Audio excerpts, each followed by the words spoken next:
وصحبه أجمعين، أما بعد، فأعوذ بالله من الشيطان الرجيم.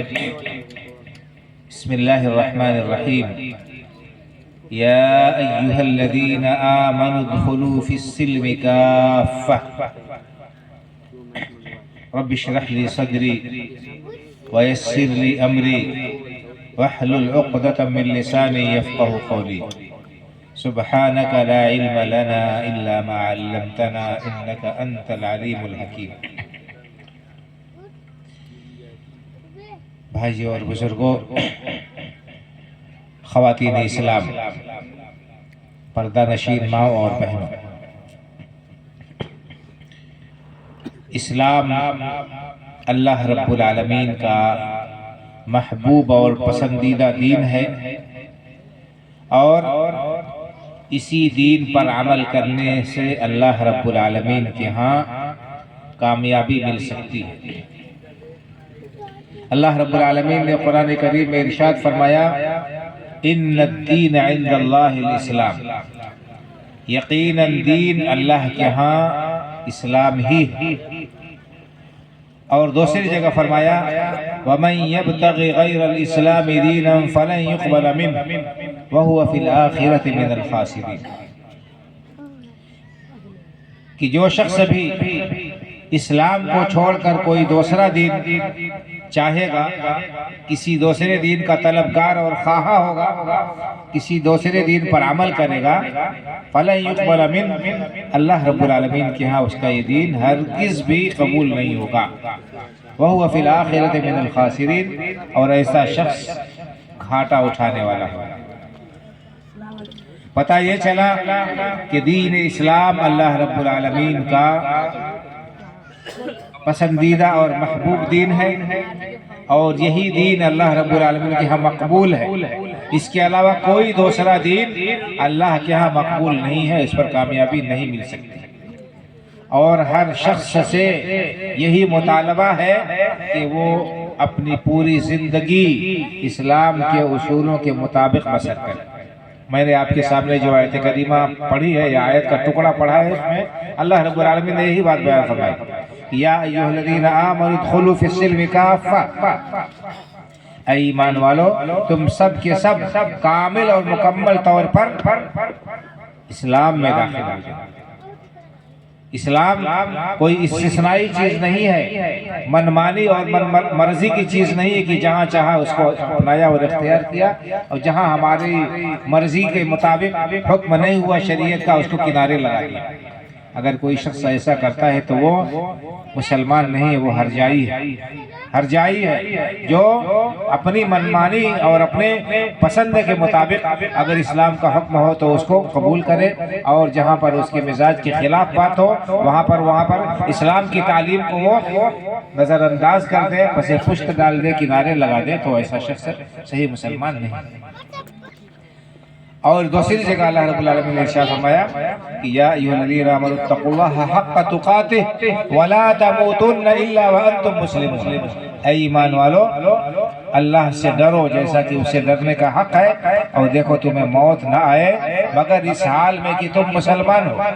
جب بھی موت تمہاری آئے تمہیں اسلام کی حالت میں پائے۔ ہم میں سے کس کو پتا ہے کہ اس کی موت کب آئے گی؟ بڑھاپے کی عمر کو پہنچے گا، یا اس سے پہلے ہی جوانی ہی میں موت کا آہنی شکنجہ اسے اپنے قبضے میں لے لے گا؟ نوجوان، جوان، ادھیڑ، بوڑھے سب موت کا جام چکھتے ہیں۔ ہم دیکھتے ہیں آئے دن ہمارے گرد و پیش میں میت اٹھتی ہے، ہم غافل ہیں۔ اللہ نے فرمایا کہ وَلَا تَمُوتُنَّ إِلَّا وَأَنْتُمْ مُسْلِمُونَ، تمہیں موت نہ آئے مگر اس حال میں کہ تم مسلمان ہو۔ سوتے ہوئے، جاگتے ہوئے، اور کوئی بھی کام کرتے ہوئے تمہیں یہ مد نظر رکھنا ہے کہ اللہ کی مرضی کیا ہے، اللہ کا حکم کیا ہے، اللہ کے رسول صلی اللہ علیہ وسلم نے یہ کام کرنے کا ہمیں حکم دیا ہے کس طرح سے، اس کے مطابق عمل کریں گے تو ہمارا سونا جاگنا، اٹھنا بیٹھنا، کھانا پھرنا سب کچھ عبادت ہو جائے گا، اور سب پر اللہ کے ہمیں اجر و ثواب ملے گا۔ صرف نیت درست کرنے کی بات ہے، صرف اس بات کا خیال کرنے کی ضرورت ہے کہ اللہ کے رسول صلی اللہ علیہ وسلم نے یہ کام کیسے کیا۔ بعض لوگوں نے کہا ہے بڑی اچھی بات کہا ہے کہ اپنی ہر عادت کو عبادت بنا لو، اپنی ہر عادت کو عبادت بنا لو۔ کیسے ہر عادت کو عبادت بنا لو؟ اس طرح سے کہ یہ دیکھو کہ یہ کام اللہ کے رسول صلی اللہ علیہ وسلم نے کیسے کیا، اسی کے مطابق کرو۔ کھانا کھانا ہے، کپڑا پہننا ہے، نہانا دھونا ہے، قضاء حاجت کرنا ہے، سارے کاموں میں یہ دیکھو کہ اللہ کے رسول صلی اللہ علیہ وسلم کا کیا معمول تھا، آپ کی کیا تعلیم تھی، آپ کا کیا طرز عمل اور طریقہ تھا، اسی کے مطابق کام کرو، تمہارا کام بھی ہو جائے گا اور سنت کی اتباع کا ثواب بھی مل جائے گا۔ نیت درست کرنے کی ضرورت ہے۔ اللہ کے رسول صلی اللہ علیہ وسلم کام کیسے کرتے تھے؟ ام المؤمنین عائشہ صدیقہ رضی اللہ تعالیٰ عنہ کہتی ہیں کہ کان یعجبہ التیمم فی تنعلہ وترجلہ وطہورہ وفی شأنہ کلہ، کہ نبی کریم صلی اللہ علیہ وسلم کپڑا پہننے میں، جوتا پہننے میں، کنگھی کرنے میں اور دوسرے کاموں میں داہنی طرف سے شروع کرنے کو پسند کرتے تھے۔ ظاہر سی بات ہے کہ انسان کو کپڑا بھی پہننا ہے، کھانا بھی کھانا ہے اور بالوں میں کنگھی بھی کرنی ہے، قضاء حاجت کے لیے بھی جانا ہے۔ اللہ کے رسول صلی اللہ علیہ وسلم نے کیا کیا ہے سب کچھ کتابوں میں موجود ہے، علماء کرام نے لکھ دیا ہے۔ یہود نے صحابہ کرام رضی اللہ تعالیٰ عنہ مجمعین کو تانا دیا، کہا کہ تمہارے نبی تھے تم کو چھوٹی چھوٹی بات بھی بتاتے ہیں، بتاؤ تم کو استنجا کا طریقہ بھی بتاتے ہیں، یہ بطور طرز کے کہا تھا۔ تو صحابی نے جواب دیا، حضرت سلمان فارسی رضی اللہ عنہ نے کہ جی صحیح کہتے ہو، ہمارا دین ایسا ہے کہ زندگی کے ہر گوشے کو شامل ہے، زندگی کا کوئی گوشہ ایسا نہیں ہے جہاں پر ہمارے دین کی ہدایت ہمیں نہ ہو۔ اللہ کے رسول صلی اللہ علیہ وسلم نے ہمیں صحیح بات ہے کہ استنجا کا طریقہ بھی سکھایا، اللہ کے رسول صلی اللہ علیہ وسلم نے ہمیں منع کیا ہے کہ ہم استنجا کریں تو داہنے ہاتھ سے صفائی کریں۔ استنجا کو انسان جائے تو پانی داہنے ہاتھ سے ڈالے، بائیں ہاتھ سے صفائی کرے، اور استنجا خانے میں جانا ہے تو پہلے بایاں ہاتھ بایاں پیر اندر جو ہے ڈالے، اور جب باہر نکلے تو داہنا پیر باہر نکالے، دعا پڑھ کے جائے، دعا پڑھ نکلنے کے بعد دعا پڑھے، اس طرح سے سارے کام انسان انجام دے تو اس کا ہر عمل، اس کا سونا جاگنا، اس کا کھانا پینا اور اس کے سارے معمولات بھی انشاءاللہ عبادت میں لکھے جائیں گے، اس پر انہیں ثواب ملے گا اتباع سنت کا۔ ایک صحابی کا قول ہے، وہ کہتے ہیں کہ انی لاحتسب نومتی کما احتسب قومتی، میں سوتا ہوں تو سونے میں بھی میں اللہ سے اجر کی امید رکھتا ہوں کہ میرے سونے پر بھی اللہ تعالیٰ مجھے ثواب دے گا۔ کیسے؟ اس لیے کہ یہ نیت کر کے سوتا ہوں کہ مجھے اللہ کی عبادت کے لیے طاقت اور چستی حاصل ہو۔ انسان کا جسم تھک جاتا ہے اور اسے آرام کی ضرورت پڑتی ہے، اس نیت سے انسان سوئے بستر پر جائے کہ اللہ کی عبادت اور بندگی کے لیے مجھے قوت حاصل ہو، میں چاق و چوبند ہو کر اٹھوں، اللہ کی عبادت کر سکوں، اللہ کے دین پر عمل کر سکوں، اللہ کے دین کو میں نافذ کر سکوں۔ اس نیت سے سونے پر بھی انشاءاللہ اس کی نیت بھی ثواب میں لکھی جائے گی اور اس پر اسے اجر و ثواب ملے گا۔ المہم کہنے کا مطلب ہے بھائی اور بزرگوں کہ اسلام پر جینا اور اسلام پر مرنا یہ ہمارے لیے لازمی اور ضروری ہے، اور اسلام یہ صرف چند ظاہری رسم و رواج کا نام نہیں ہے، اسلام پوری زندگی کے ہر گوڑ، ہر موڑ، ہر گوشے کو محیط ہے اس کی تعلیمات۔ اسلام نے ہمیں عقیدہ بتایا کہ ہمارا عقیدہ ایک مسلمان کا کیسا ہونا چاہیے، اور اس کی عبادت کیسے ہونی چاہیے، اس کے معاملات کیسے ہونے چاہیے، اس کے اپنے گھر والوں کے ساتھ کیسے معاملات ہونے چاہیے، اس کے پڑوسیوں کے ساتھ کیسے اس کا برتاؤ ہونا چاہیے، اپنوں کے ساتھ اس کا تعلق کیسا ہونا چاہیے، غیروں کے ساتھ اس کا تعلق کیسا ہونا چاہیے، سب کچھ بتا دیا گیا ہے قرآن کریم کے اندر، احادیث مبارکہ کے اندر۔ آج ہمارے اندر یہ غلط فہمی پائی جاتی ہے، یا بہت سے لوگ یہ سمجھتے ہیں کہ نماز روزہ تک بس اسلام محدود ہے. آدمی نماز پڑھ لے مسجد میں جا کر، رمضان کا روزہ رکھ لے اور باقی چند کام کر لے، ہو گیا، اور اس کے بعد وہ آزاد ہے. بھائی اور بزرگوں، ایسی بات نہیں ہے، ایسی بات نہیں ہے. اسلام صرف مسجد تک محدود ہے اور مسجد کے باہر ہم آزاد ہیں، نہیں، بلکہ جیسا کہ میں نے کہا کہ زندگی کے ہر موڑ اور ہر گوشے کو اسلامی تعلیمات احاطہ کرتی ہیں اور ان پر عمل کرنا ہمارے لیے دنیا اور آخرت کی کامیابی کی ضمانت ہے.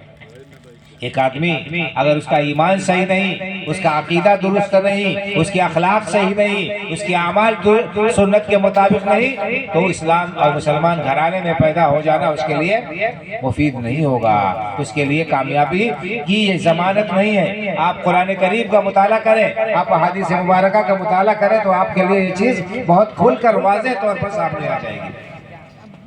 اللہ رب العالمین نے قرآن کریم کے اندر انبیاء کرام علیہ السلام کے رشتہ داروں کا بھی تذکرہ کیا اور ان کی زندگی کو پیش کیا ہے ہمارے سامنے، ان کے انجام کو پیش کیا ہے تاکہ ہم عبرت اور نصیحت حاصل کریں.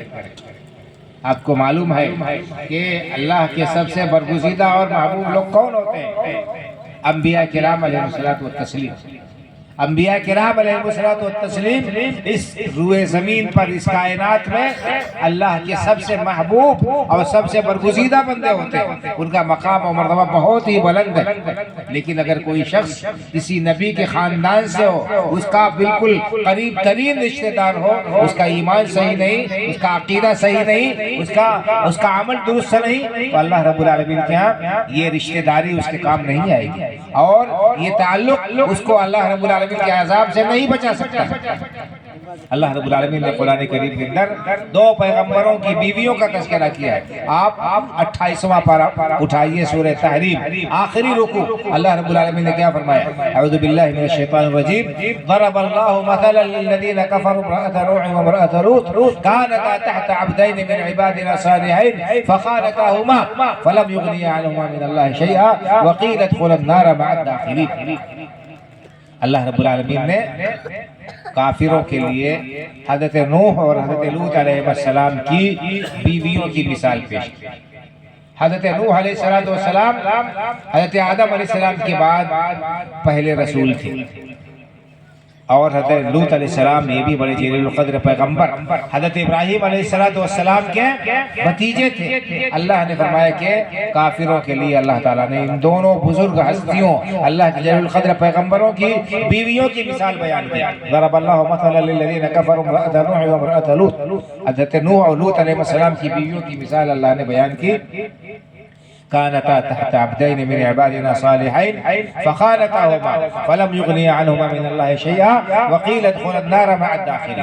یہ دونوں عورتیں اللہ کے بہت ہی محبوب اور اللہ کے نیک بندوں کے نکاح میں تھیں، پیغمبر کی بیویاں. فخانتاهما، لیکن انہوں نے اپنے شوہروں کی بات نہیں مانی، اللہ کے احکام پر عمل نہیں کیا اور اللہ کے پیغمبر کی تابعداری اختیار نہیں کی. تو اللہ نے کیا کہا؟ فلم یغنی عنہما من اللہ شیئا. ان کی یہ رشتہ داری، ان کی یہ قرابت داری، ان کا یہ تعلق انہیں کچھ بھی فائدہ نہیں پہنچا سکا. وقیل ادخلوا النار مع الداخلین، اور ان سے کہہ دیا گیا کہ تمہارا ٹھکانہ جہنم میں جیسے دوسرے لوگ داخل ہوں گے کافر اور اللہ کے نافرمان گناہگار، اسی طرح تمہارا ٹھکانہ بھی جہنم. اللہ رب العالمین نے اسی قرآن کریم کے اندر حضرت نوح علیہ السلام کے بیٹے کا بھی تذکرہ کیا ہے جو ایمان نہیں لایا تھا اور اپنے والد کی بات کو نہیں مانا. اللہ نے کس طرح اسے دنیا میں طوفان میں ڈوبا دیا کہ دنیا میں بھی اللہ کے عذاب سے پکڑ سے نہیں بچ سکا اور آخرت میں بھی نہیں بچ سکتا. تو یہ ہے بھائی اور بزرگوں. اس کے علاوہ اللہ رب العالمین نے ایک بہت ہی عظیم قوم کا تذکرہ کیا. وقالوا لن يدخل الجنة إلا من كان هودا أو نصارى تلك أمانيهم قل هاتوا برهانكم إن كنتم صادقين بلى من أسلم وجهه لله وهو محسن فله أجره عند ربه ولا خوف عليهم ولا هم يحزنون. یہود کہتے ہیں کہ جنت ان کی جاگیر ہے، جنت میں صرف یہودی جائیں گے، اور عیسائیوں نے یہ کہا کہ جنت صرف نصارہ کے لیے خاص ہے، نصارہ کی جاگیر ہے۔ یہ یہود و نصارہ کون تھے معلوم ہے؟ یہ بہت ہی جلیل القدر خاندان کے یہ لوگ تھے۔ حضرت موسیٰ علیہ السلام اور حضرت عیسیٰ علیہ السلام، آپ ان کا سلسلہ نسب دیکھیں گے تو یہ لوگ پیغمبروں کے خاندان سے تھے۔ حضرت موسیٰ علیہ السلام یہ حضرت یعقوب علیہ السلام کی نسل سے، ان کو بنی اسرائیل بھی کہتے ہیں۔ تو یعقوب علیہ السلام خود پیغمبر، ان کے بیٹے یوسف علیہ السلام پیغمبر، ان کے والد حضرت اسحاق علیہ السلام پیغمبر، ان کے تایا ابا حضرت اسماعیل علیہ السلام پیغمبر، اور ان کے جد اعلیٰ حضرت ابراہیم علیہ السلام ابو الانبیاء۔ حضرت ابراہیم علیہ السلام کے بعد جتنے بھی نبی آئے ہمارے نبی صلی اللہ علیہ وسلم تک، سب انہی کی نسل سے تھے۔ ان کے بارے میں اللہ نے کیا کہا کہ یہ لوگ، اللہ نے ان کو بہت فضیلت بخشی دی۔ یا بنی اسرائیل اذکروا نعمتی التی انعمت علیکم وانی فضلتکم علی العالمین۔ بنی اسرائیل کو اللہ نے یہ بتایا کہ تمہیں پوری کائنات پر فضیلت بخشی، یعنی اپنے زمانے میں یہ لوگ سب سے افضل تھے، ان سے برتر کوئی نہیں تھا۔ لیکن یہ کب تھے، کیوں تھے سب سے برتر اور اعلیٰ اور افضل؟ جب تک ان کا ایمان صحیح تھا، جب تک وہ اللہ کے دین پر عمل پیرا تھے، اللہ کے حرام و حلال کو پر عمل کرتے تھے اور اس کا پاس و لحاظ کرتے تھے۔ اللہ نے ان کو قرآن میں کہا کہ وانی فضلتکم علی العالمین، میں نے تمہیں پوری کائنات پر فضیلت بخشی۔ لیکن جب یہی قوم اس نے بغاوت کا راستہ اختیار کیا، سرکشی کا راستہ اختیار کیا، اللہ کے احکام کو توڑ دیا اور نبیوں کا مذاق اڑانے لگے، تو اللہ رب العالمین نے انہی کے بارے میں قرآن میں کیا کہا؟ قلنا لهم كونوا قردة خاسئین، ہم نے کہا کہ تم ذلیل و خوار بندر ہو جاؤ۔ ان کو دنیا میں اللہ نے سے دو چار کیا، کیسے کہ ان کو بندر بنا دیا، ان کی شکل بدل دی۔ اور دوسری جگہ اللہ نے فرمایا کہ وَجَعَلَ مِنْهُمُ الْقِرَدَةَ وَالْخَنَازِيرَ، اللہ رب العالمین نے ان کو بدترین مخلوق میں مسخ کر دیا، کسی کو بندر بنا دیا، کسی کو سور بنا دیا۔ تو ذرا سوچے بھائی اور بزرگوں، خاندانی طور پر بنی اسرائیل کتنے اعلیٰ خاندان کے تھے، پیغمبروں کی نسل سے تھے، اور اللہ رب العالمین نے ان کے اوپر تاج رکھا تھا فضیلت کا کہ اپنے زمانے کے سب سے افضل ہوتے۔ لیکن جب انہوں نے اللہ کے دین کو چھوڑ دیا، اسلام سے بغاوت اختیار کر لی، اللہ کے دین کو انہوں نے پس پشت ڈال دیا، تو اللہ نے قرآن میں بیان کیا۔ اس سب بیان کرنے کا مقصد یہ ہے بھائی اور بزرگوں کہ ہم صرف زبانی دعویٰ کر لیں کہ ہم مسلمان ہیں، اللہ رب العالمین کے حصے کام چلنے والا نہیں ہے۔ جب تک ہمارا ایمان صحیح نہیں ہوگا، جب تک ہمارا عقیدہ درست نہیں ہوگا، جب تک ہم اللہ کے احکام پر عمل پیرا نہیں ہوں گے، ہمارے اندر وہ صحیح صفات نہیں آئیں گی جو اللہ رب العالمین کو مطلوب ہے، جو اللہ کے رسول صلی اللہ علیہ وسلم کو مطلوب ہے، اس وقت تک ہمارا ایمان کا یہ دعویٰ صرف زبانی دعویٰ ہوگا، اور اللہ رب العالمین کے ہاں ہم کامیاب نہیں ہو سکتے ہیں۔ یہ ہمارے ذہن میں بات بیٹھ جانی چاہیے، کسی غلط فہمی کا شکار نہیں ہونا چاہیے ہمیں کہ ہم یہ سوچ لیں کہ ہم تو فلاں ہیں، ہم تو فلاں ہیں اور ہمارا بیڑا پار۔ اس طرح سے بیڑا پار ہونے والا نہیں ہے بھائی اور بہنوں۔ اگر بیڑا پار ہو جاتا صرف دعویٰ کرنے سے، تو یہ انبیاء کرام علیہ السلام کے گھر والے، ان کے خاندان والے، ان کے بیوی بچے اور ان کے اور دوسرے اعزاء و اقارب، یہ اللہ رب العالمین کے ہاں کامیاب ہو جاتے اور ان کے لیے جنت ہوتی۔ لیکن اللہ نے بتایا کہ سب کے سب جہنم میں جائیں گے۔ یہ قرآن کا بیان ہے، میں اپنی طرف سے نہیں کہہ رہا ہوں۔ افسوس یہ ہے کہ ہم قرآن پڑھتے نہیں، سمجھتے نہیں۔ اس کے اندر اللہ رب العالمین نے جن قوموں کے، جن لوگوں کے حالات و واقعات بیان کیے ہیں عبرت و نصیحت کے لیے، ہم اسے عبرت و نصیحت حاصل نہیں کرتے ہیں۔ ہم غلط فہمی کا شکار ہیں اپنے لا علمی کی وجہ سے اور نادانی کی وجہ سے۔ ہم نے یہ سمجھ رکھا ہے کہ ہمارا صرف دعوی اسلام یہ کافی ہے اور ہمیں مزید کچھ کرنے کی ضرورت نہیں ہے۔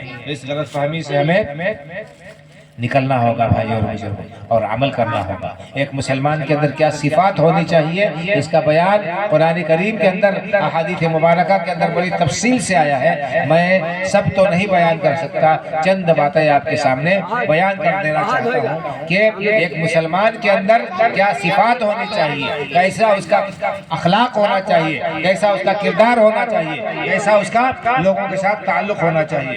اللہ کے رسول صلی اللہ علیہ وسلم نے ارشاد فرمایا المسلم من سلم المسلمون من لسانه ويده، سب سے پہلے تو بتایا کہ اسلام ایمان اور عقیدے کی درستگی کا سب سے پہلے مطالبہ کرتا ہے کہ ایمان صحیح ہو، عقیدہ درست ہو، انسان اللہ کی توحید کو اپنائے اور اختیار کرے، اکیلے اللہ رب العالمین ہی کو خالق و مالک، حاجت روا اور مشکل کشا سمجھے، اکیلے اللہ رب العالمین ہی کی عبادت و بندگی کرے، عبادت کے چھوٹے بڑے تمام کام صرف اور صرف اللہ رب العالمین کے لیے ہونے چاہیے، اللہ کے علاوہ کسی کے لیے بھی عبادت کا کوئی چھوٹا سے چھوٹا عمل بھی جائز اور درست نہیں ہوگا۔ اگر کوئی شخص اللہ کو چھوڑ کر کسی کو حاجت روا اور مشکل کشا سمجھتا ہے، اللہ کے علاوہ کسی کی اور کی عبادت کرتا ہے اور اس کو مصیبتوں میں پکارتا ہے، یہ سمجھتا ہے کہ وہی فریاد رس ہے اور وہی ہماری مصیبتیں دور کر سکتا ہے، پریشانیاں ٹال سکتا ہے، یہی شرک ہے بھائی اور بزرگوں، اور اس طرح کا عقیدہ رکھنا انسان کے لیے مہلک ہے۔ تو ایمان اور عقیدہ درست ہونا چاہیے، عمل صحیح ہونا چاہیے اور معاملات درست ہونے چاہیے، معاملات درست ہونے چاہیے۔ اللہ کے رسول صلی اللہ علیہ وسلم نے مسلمان کی نشانی بتائی ہے کہ المسلم من سلم المسلمون من لسانہ و یدہ، صحیح مسلمان وہ ہے جس کی زبان سے اور جس کے ہاتھ سے دوسرے مسلمان محفوظ ہیں۔ مسلمان کون ہے؟ جس کی زبان سے اور جس کے ہاتھ سے دوسرے مسلمان محفوظ رہے۔ آج ہم ذرا اپنے گریبان میں جھانک کر دیکھیں کہ کیا ہماری زبان سے اور ہمارے ہاتھ سے دوسرے لوگ ہمارے بھائی محفوظ ہیں؟ کیا ہم کسی کے اوپر دست درازی تو نہیں کر رہے؟ کیا ہم کسی کی عزت و آبرو پامال تو نہیں کر رہے؟ کیا ہم کسی کے اوپر جھوٹا الزام تو نہیں لگا رہے؟ کیا کسی کی زمین و جائیداد تو ہم نہیں ہڑپ رہے؟ کسی کے مال پر ناجائز قبضہ تو نہیں کر رہے؟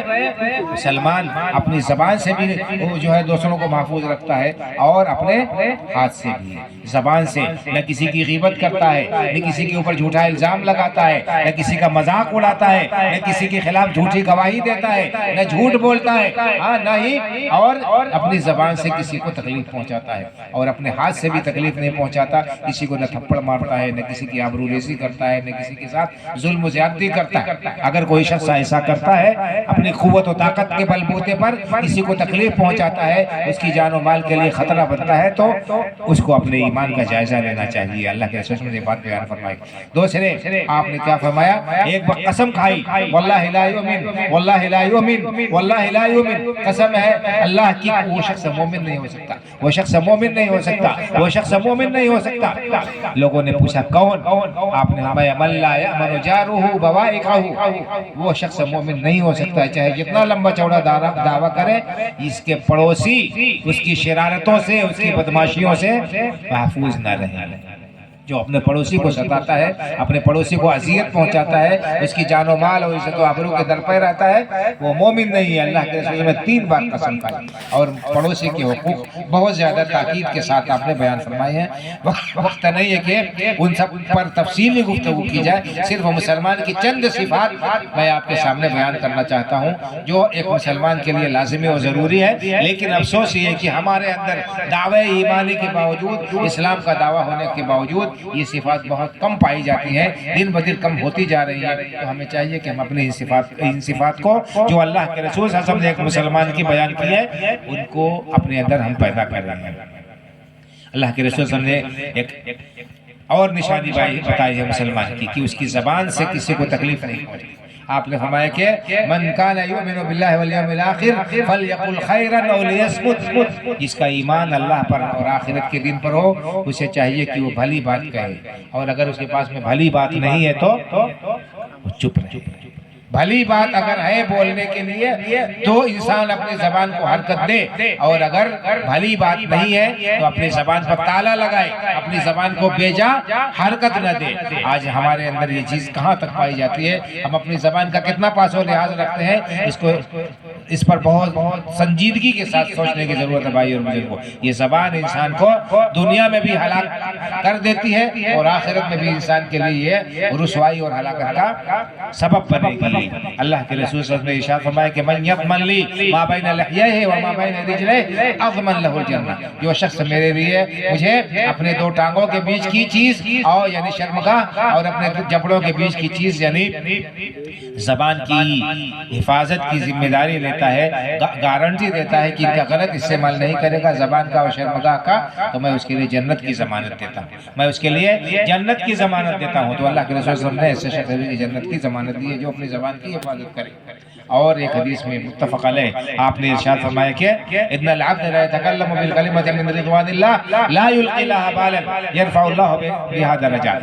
ایک انسان اللہ کے کو خوش کرنے والا ایک کلمہ اپنی زبان سے ادا کرتا ہے، اس کی اہمیت کا اسے اندازہ نہیں کہ وہ کتنا زبردست کلمہ ہے، لیکن وہ اللہ کو بہت پسند ہوتا ہے وہ کلمہ، اور اس ایک بات کی وجہ سے اللہ تعالیٰ اس کے درجات بہت بلند کر دیتے ہیں. وَإِنَّ الْعَبْدَ لَا يَتَكَلَّمُ بِالْكَلِمَةِ مِنْ سَخَطِ اللَّهِ لَا يُلْقِي لَهَا بَالًا يَهْوِي بِهَا فِي جَهَنَّمَ أَبْعَدَ مَا بَيْنَ الْمَشْرِقِ وَالْمَغْرِبِ أَوْ كَمَا قَالَ صلی اللہ علیہ وسلم. آپ نے فرمایا کہ اسی طرح کہ انسان اپنی زبان سے ایک بات بول دیتا ہے، وہ بہت ہلکی سمجھتا ہے اس بات کو بہت معمولی سمجھتا ہے، اس کی اہمیت کا اسے اندازہ نہیں، لیکن وہ بات اتنی خطرناک ہوتی ہے، اتنی خطرناک وہ بات ہوتی ہے کہ اس ایک بات بولنے کی وجہ سے وہ کلمہ کفر ہوتا ہے. اللہ اتنا ناراض ہو جاتا ہے کہ اسے جہنم میں انتہائی نچلے طبقے میں پھینک دے گا، اسے جہنم کے انتہائی نچلے طبقے میں اللہ تعالیٰ پھینک دے گا. یہ اللہ کے رسول صلی اللہ علیہ وسلم کا فرمان ہے. زبان کی حفاظت بہت ہی زیادہ اہم اور ضروری ہے. اس سلسلے میں بے انتہا کمزوری پائی جاتی ہے، لاپرواہی پائی جاتی ہے. خاص طور سے عورتوں کے اندر یہ بیماری زیادہ ہی پائی جاتی ہے. زبان کی تیز ہوتی ہیں اور جب غصے میں آتی ہیں تو کیا کیا بک ڈالیں گی اس کا انہیں اندازہ نہیں ہوتا ہے، اپنے اوپر کنٹرول نہیں کر پاتی ہیں. انہیں سمجھنا چاہیے اس زبان کی خطرناکی کو اور اپنی زبان پر کنٹرول کرنا چاہیے، اپنی زبان کا صحیح استعمال کرنا چاہیے. اپنی زبان کو انسان اللہ کے ذکر میں، قرآن کریم کی تلاوت میں، تسبیح و تحلیل میں، توبہ و استغفار میں اور بھلائی کا حکم دینے اور برائی سے روکنے میں انسان اپنی زبان کو استعمال کرے. نہیں ہے کہ اللہ کی نافرمانی کے کام میں، گناہ کے کام میں اور اول فول پکنے میں انسان جو کچھ بھی بولتا ہے سب ریکارڈ ہو رہا ہے اور اللہ رب العالمین کے ہاں ہر بات کا حساب ہوگا. اللہ رب العالمین نے ارشاد فرمایا ما يلفظ من قول الا لديه رقیب عتید. انسان اپنی زبان سے جو بات بھی نکالتا ہے ایک چاق و چوبند محافظ نگراں اس کو لکھنے کے لیے تیار رہتا ہے. اللہ رب العالمین نے فرمایا وَإِنَّ عَلَيْكُمْ لَحَافِظِينَ كِرَامًا كَاتِبِينَ يَعْلَمُونَ مَا تَفْعَلُونَ. کہ تمہارے اوپر کرامن کاتبین معزز لکھنے والے فرشتے مقرر ہیں، اللہ نے انہیں تعینات کر دیا ہے. تم جو کچھ بھی کرتے ہو انہیں وہ ریکارڈ کرتے ہیں. ہاں یہ بات پہلے قرآن کریم میں بیان کی تھی، لوگ ہنسی مذاق میں اڑا دیتے تھے، نہیں مانتے تھے، لیکن آج یہ موبائل اور اس قسم کی ایجادات انہوں نے اس قرآن کی حقانیت کو واضح کر دیا. ایک انسان ہے، ایک معمولی بچہ ہے، اس پلاسٹک اور لوہے سے بنے ہوئے ایک چھوٹے سے سامان کو لے کر اس میں ہر چیز ریکارڈ کر لیتا ہے، ہر چیز ریکارڈ کر لیتا ہے. اور صرف آواز ہی نہیں، حرکت بھی اور سکون بھی اور انسان نے کیا اشارہ کیا ہے سب ریکارڈ ہو جاتا ہے. اور جتنی بار انسان چاہتا ہے اتنی بار اس کو دیکھ لیتا ہے آگے پیچھے کر کے. جب انسان اس بات پر قادر ہے کہ وہ ہماری اور آپ کی حرکتوں کو نوٹ کر لے اور سب کا وزن کر لے تو اللہ رب العالمین کیسے قادر نہیں ہوگا بھائی اور بزرگوں. اس لیے ہمیں ڈرنا چاہیے اور اپنے زبان کا صحیح استعمال کرنا چاہیے تاکہ کل قیامت کے دن اللہ کے ہمیں رسوائی کا سامنا نہ کرنا پڑے. کل قیامت کے دن ہم اللہ رب العالمین کے جب جائیں تو ہمارا سر شرمندگی کی وجہ سے جھکا ہوا نہ ہو، ہمارے اعمال نامے میں ایسی چیز نہ ہو جس کو دیکھ کر انسان پچھتائے اور کہے کہ کاش کہ میرا اعمال نامہ مجھے نہ دیا گیا ہوتا، بلکہ ہمارے اعمال نامے میں ایسی چیزیں درج ہوں جن کو ہم لوگوں کو دکھائیں کہ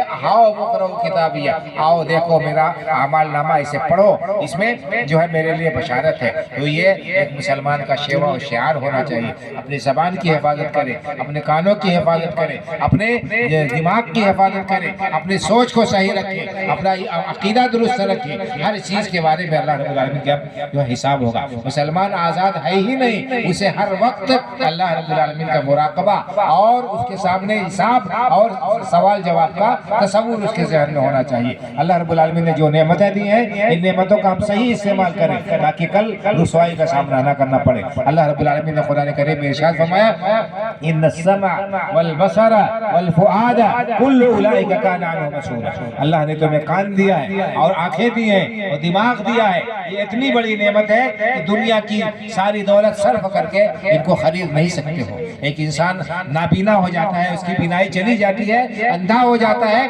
لاکھوں روپے خرچ کرتا ہے، لیکن پھر اس کی آنکھ کی روشنی واپس نہیں آتی، پچھتاتا ہے، افسوس کرتا ہے۔ ایک انسان بہرا ہو جاتا ہے، سنائی نہیں دیتا اسے، مجلس میں بیٹھتا ہے، نکو بنا رہتا ہے، لوگ کیا بات کر رہے ہیں، ہنس رہے ہیں، رو رہے ہیں، اسے کچھ پتا نہیں، اور نکو کی طرح منہ بنا کر جو ہے بیٹھا رہتا ہے۔ ایک انسان اس کو بیماری لاحق ہو جاتی ہے، اس کا دماغ چل جاتا ہے، پاگل ہو جاتا ہے، دیوانہ ہو جاتا ہے، لوگ پتھر مارتے ہیں، کیسی کیسی حرکتیں کرتا ہے، اسے احساس نہیں ہوتا ہے۔ تو یہ نعمت جو اللہ نے دی ہے، اس کی قدر کرو، اس کا صحیح استعمال کرو۔ اللہ کے ان تمام چیزوں کے بارے میں پوچھا جائے گا، ان السمع والبصر والفؤاد کل اولئک کان عنہ مسئولا۔